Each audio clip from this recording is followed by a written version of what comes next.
नमस्कार साथियों, स्वागत है आपका एमएस स्टडी पॉइंट में। दोस्तों, हम भारतीय राज्य व्यवस्था में राष्ट्रपति को पढ़ रहे हैं और राष्ट्रपति में हमने पिछली क्लास में राष्ट्रपति की शक्तियों पर चर्चा की है, मुख्य रूप से सामान्यकालीन और आपातकालीन। तो सामान्यकालीन जो शक्तियां हैं वो अपनी लगभग कंप्लीट हो गई है, जैसे कार्यपालिका, व्यवस्थापिका, वित्तीय और न्यायिक। और आज हम राष्ट्रपति की आपातकालीन शक्तियों के बारे में चर्चा करेंगे। तो बात करते हैं राष्ट्रपति की आपातकालीन शक्तियां।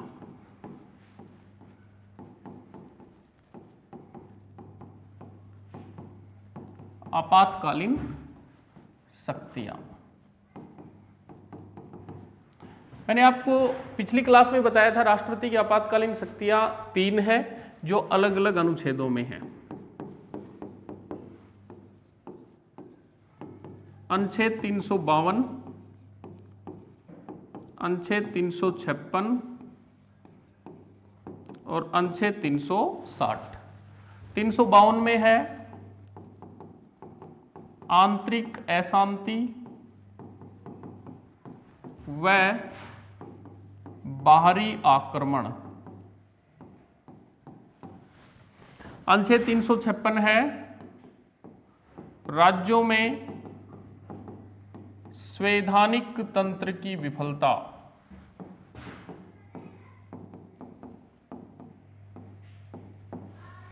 और नंबर 3 है वित्तीय आपात।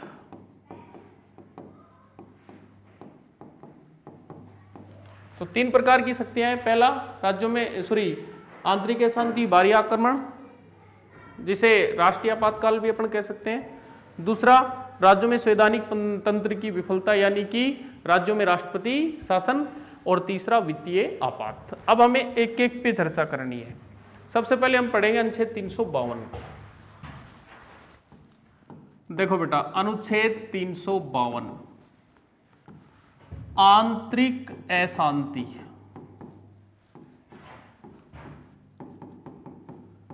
व बाहरी आक्रमण।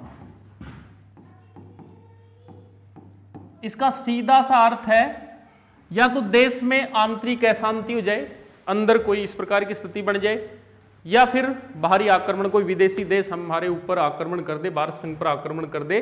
तो ऐसी स्थिति में भारत का राष्ट्रपति अनुच्छेद 352 का इस्तेमाल कर सकता है। पर ये जो आंतरिक अशांति शब्द है, इसको अभी हटा दिया गया है। आंतरिक अशांति शब्द को हटा दिया गया है और इस आंतरिक अशांति शब्द की जगह नया शब्द जोड़ दिया, सशस्त्र विद्रोह। 44वां संविधान संशोधन 1978 के द्वारा आंतरिक अशांति शब्द को हटाकर सशस्त्र विद्रोह शब्द जोड़ा गया है। इसका मतलब ये होगा, केवल आंतरिक अशांति के कारण अनुच्छेद 352 लागू नहीं होगा। सशस्त्र विद्रोह, ऐसा विद्रोह जिसमें हथियार प्रयोग हो रहे हैं, हथियारों के साथ किया गया विद्रोह है, तो फिर आप अनुच्छेद 352 का प्रयोग करोगे, नहीं तो फिर बाहरी आक्रमण में करोगे। ये जो अनुच्छेद 352 है, ये भारत का राष्ट्रपति केंद्रीय मंत्रिमंडल की लिखित सिफारिश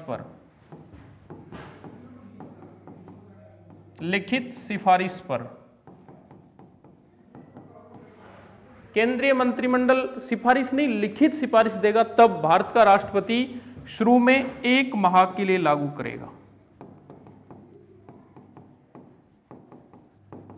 करेगा। ध्यान रखना, इस 1 माह में संसद अपने साधारण बहुमत से इसको हटा सकती है, यानी समाप्त कर सकती है, और विशिष्ट बहुमत से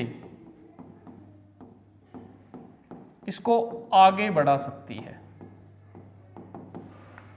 साधारण बहुमत से तो समाप्त कर सकती है, हटा सकती है, और विशिष्ट बहुमत से इसको आगे बढ़ाया जा सकता है। यह भी पूछा जा सकता है बेटा, इंपॉर्टेंट बात है, कि इसकी अधिकतम अवधि कितनी होती है। तो ध्यान रखना, इसकी अधिकतम अवधि होती है अनिश्चित काल। अधिकतम समय सीमा का भारतीय संविधान में कोई उल्लेख नहीं है। अधिकतम जो समय सीमा है वो अनिश्चित काल है। देखो जी, लागू होने पर क्या क्या होता है। इसे राष्ट्रीय आपातकाल के नाम से जाना जाता है। क्लियर? लागू होने पर व्यक्ति के समस्त मूल अधिकार स्थगित हो जाते हैं। समस्त मूल अधिकार 12 से लेकर के 36 तक जितने भी मूल अधिकार हैं वो सारे, पर अनुच्छेद 20 और 21 स्थगित नहीं होते। अगर इस वक्त लोकसभा भंग है तो अधिकार क्षेत्र राज्यसभा के पास चले जाते हैं। लागू होने पर भारत की लोकसभा और जरूरत पड़ने पर विधानसभाओं का कार्यकाल 1 वर्ष के लिए बढ़ाया जा सकता है।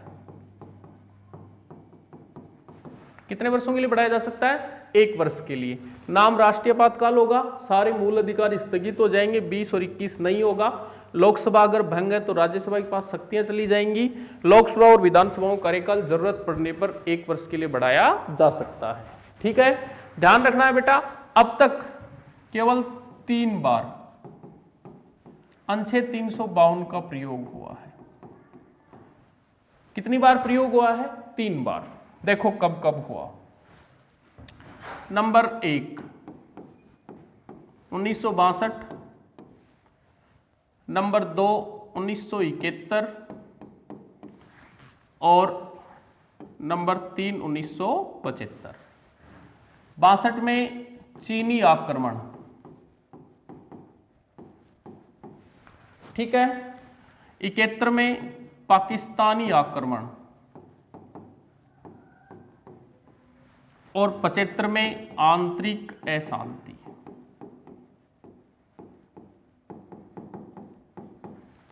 ये नेहरू जी के समय और इन दोनों के दौरान भारत की प्रधानमंत्री इंदिरा गांधी, यहां भी और यहां भी। ठीक है, समझना है दोबारा। अनुच्छेद 352 या राष्ट्रीय आपातकाल भारत में अब तक कितनी बार लगा है? तो 3 बार लगा है। 1962 में चीनी आक्रमण के समय, 71 में पाकिस्तानी आक्रमण के समय इंदिरा गांधी और 75 में आंतरिक अशांति के समय इंदिरा गांधी। और पहली बार भारत के प्रधानमंत्री कौन थे? पंडित जवाहरलाल नेहरू थे। ठीक है, तो हम पढ़ रहे हैं भारत का जो राष्ट्रपति उसकी आपातकालीन शक्तियां, जिनमें पहली हुई है अनुच्छेद 352 राज्यों आंतरिक अशांति अथवा बाहरी आक्रमण। अब नंबर 2 पे चर्चा करते हैं बेटा। जो 2 नंबर है वो है अनुच्छेद 356। लिखा है राज्यों में संवैधानिक तंत्र की विफलता, तंत्र की विफलता।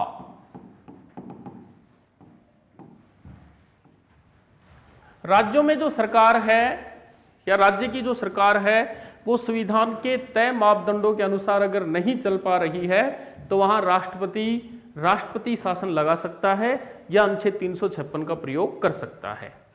यहां क्या होगा? भारत का राष्ट्रपति केंद्रीय मंत्रिमंडल की लिखित सिफारिश पर, सिफारिश कैसी होगी बेटा? लिखित होगी, शुरू में 2 माह के लिए लागू करेगा। कहां लागू करेगा?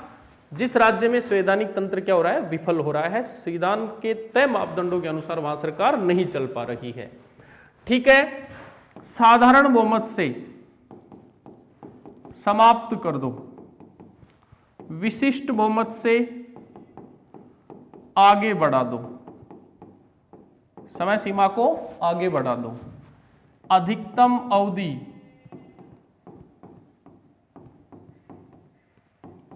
3 वर्ष होगी, सामान्य अवधि 1 वर्ष होगी। अगर किसी राज्य में 3 वर्ष से भी ज्यादा समय के लिए, 3 साल से भी ज्यादा समय के लिए राष्ट्रपति शासन लगाना है, अनुच्छेद 356 का प्रयोग करना है, तो संविधान में संशोधन करना पड़ेगा, जैसा कि पंजाब राज्य के लिए किया गया है।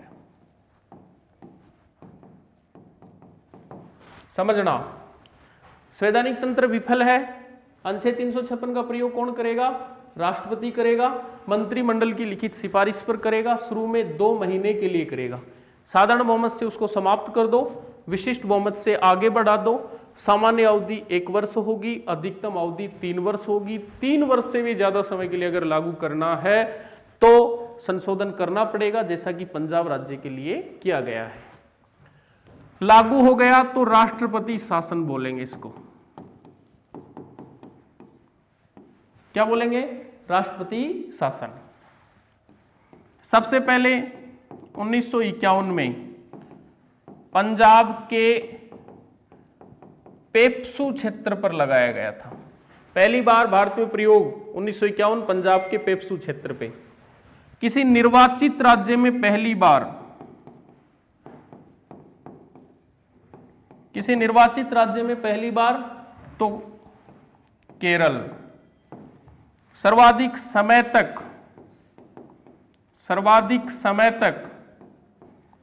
तो पंजाब। सर्वाधिक संख्या में तो यूपी। सबसे कम समय तक तो कर्नाटक। दोबारा समझो, लागू होने पर नाम क्या पड़ेगा? राष्ट्रपति शासन। सबसे पहले 1951 पंजाब के पेप्सू क्षेत्र पर लगाया गया था, ठीक है। निर्वाचित राज्य में पहली बार केरल। सर्वाधिक समय तक पंजाब राज्य में रहा, सबसे कम समय तक कर्नाटक राज्य में रहा, सर्वाधिक संख्या में यूपी में रहा। और राजस्थान में अनुच्छेद 356 का प्रयोग 4 बार हुआ है। 1967, 1977, 1980 और 1992। 67, 77, 80 और 92। तो राजस्थान में राष्ट्रपति शासन कितनी बार लगा है बेटा? तो 4 बार लगा है, ठीक है। तो राष्ट्रपति की आपातकालीन शक्तियों में अनुच्छेद 356 यानी राज्यों में राष्ट्रपति शासन या राज्यों में संवैधानिक तंत्र की विफलता। और अब है अपना नंबर 3, अनुच्छेद 360। सीधा लिखा है वित्तीय आपात। देखो बेटा, भारत की वित्तीय साख को खतरा होने, वित्तीय स्थिति के उलझन में आने या वित्तीय स्थिति के डगमगाने पर भारत का राष्ट्रपति अनुच्छेद 360 का प्रयोग करेगा। ये वही सेम प्रोसेस रहेगा, लागू करेगा राष्ट्रपति केंद्रीय मंत्रिमंडल की लिखित सिफारिश पर। मंत्रिमंडल सिफारिश देगा, वो भी कैसी? लिखित, शुरू में 2 माह के लिए। वो ही सेम है, साधारण बहुमत से इसको आप समाप्त कर दो, विशिष्ट बहुमत से इसका समय बढ़ा दो, आगे बढ़ा दो। पूछेंगे इसकी अधिकतम अवधि,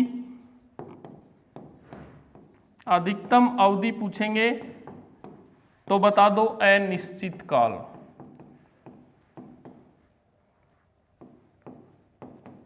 अनुच्छेद 352 और 60 की अधिकतम अवधि अनिश्चित काल है और 56 की अधिकतम अवधि 3 वर्ष है। ये ध्यान रखना है, ये अभी तक लागू नहीं हुआ है।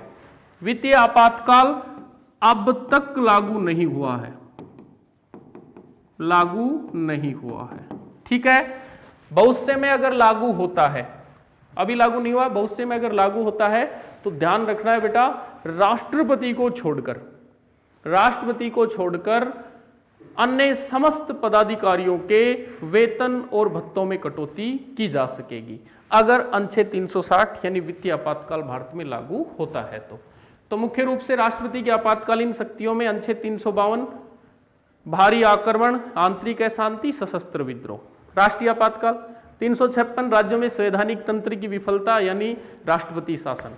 अनुच्छेद 360 वित्तीय स्थिति की गड़बड़ तो वित्तीय आपातकाल जो अब तक लागू नहीं हुआ है। देखो बेटा, हम राष्ट्रपति पढ़ रहे हैं, कुछ परीक्षा उपयोगी चीजें हैं राष्ट्रपति पद के बारे में मैं आपको बता देता हूं। एक तो प्रश्न कई बार आता है राष्ट्रपति का वेतन। भारत के राष्ट्रपति का वेतन है 5 लाख रुपए। ठीक है, भारत का जो राष्ट्रपति है उसको वेतन कहां से मिलता है? वो मिलता है भारत की संचित निधि से। समझना, वेतन कहां से मिलेगा? भारत की संचित निधि। भारत की संचित निधि को भारत का खजाना अथवा पर्स कहा जाता है। भारत का खजाना अथवा पर्स। इस खजाने का रक्षक कौन होता है? CAG, कंट्रोलर ऑडिट जनरल, नियंत्रक व महालेखा परीक्षक। दोबारा समझना, भारत के राष्ट्रपति का वेतन 5 लाख रुपए। वेतन कहां से मिलता है? भारत की संचित निधि से। संचित निधि को भारत का खजाना या पर्स कहते हैं। इस खजाने का रक्षक कौन है? CAG, कंट्रोलर ऑडिट जनरल, यानी कि नियंत्रक व महालेखा परीक्षक। ठीक है, कई बार एक प्रश्न आता है, भारत का राष्ट्रपति अपना त्याग पत्र किसे सौंपता है? तो उपराष्ट्रपति को सौंपता है बेटा। भारत का राष्ट्रपति अपना त्याग पत्र उपराष्ट्रपति को सौंपता है और उपराष्ट्रपति इसकी सूचना लोकसभा अध्यक्ष को देता है।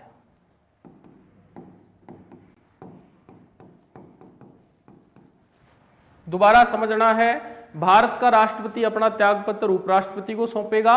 उपराष्ट्रपति राष्ट्रपति के इस्तीफे या त्यागपत्र की सूचना भारत के लोकसभा अध्यक्ष को देगा। और जब भी भारत का प्रधानमंत्री किसी विदेश दौरे से लौटकर आएगा तो सबसे पहले प्रथम और औपचारिक मुलाकात उसे राष्ट्रपति से करनी होगी। तो दोस्तों, पिछली 3, 4, 5 क्लासों में हम भारत के राष्ट्रपति के बारे में पढ़ रहे हैं।